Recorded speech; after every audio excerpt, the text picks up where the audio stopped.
Hi, this is Ted from the Rosendale Community Theater. I'd like to welcome you to our series on Italian classic cinema. Tonight's film will be Lina Wertmüller's Seven Beauties, got nominated for 4 Academy Awards. And my good friend and colleague, Professor Howard Menikoff, will talk to you a bit about that film. So Howard, it's all yours.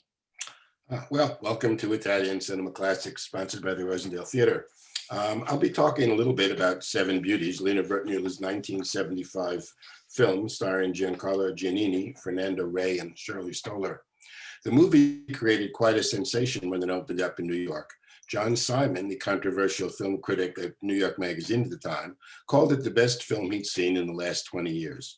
It got great reviews in the New York Times, Roger Ebert, and almost all the New York papers. It was so successful, it was the Lina Wertmüller won the Academy, what was nominated for the Academy Award for Best Director as the first woman ever to given that honor. So what is Seven Beauties and why was it so unusually popular, at least in the United States?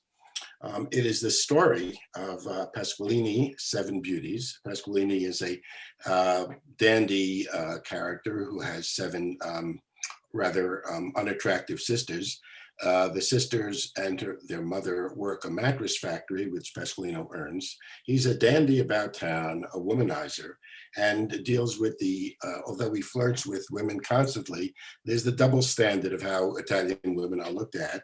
And when one of his sisters becomes a prostitute, Pasqualino decides that he will have to kill the pimp who turned her into one.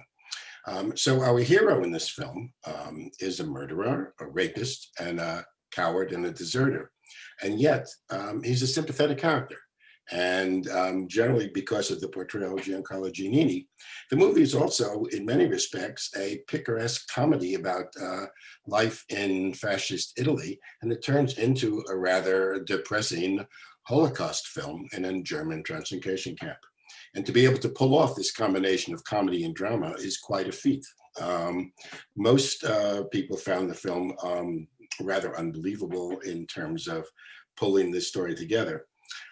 Generally, we follow Pasqualino, who deserts from the army, and in a flashback scene, we find out that he's dandy about town, a womanizer, and generally a likable rogue kind of character.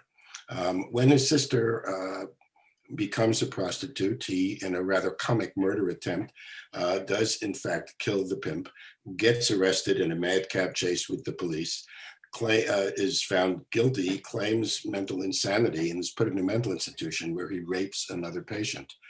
Rather than stay in prison, he's given the choice, because of the war going on, to join the Italian army, which he eventually deserts and gets captured by the Germans, and then proceeds to decide that the best way out of this would be to have sex with the female camp director in one of the least sexy consensual sex scenes ever done on film.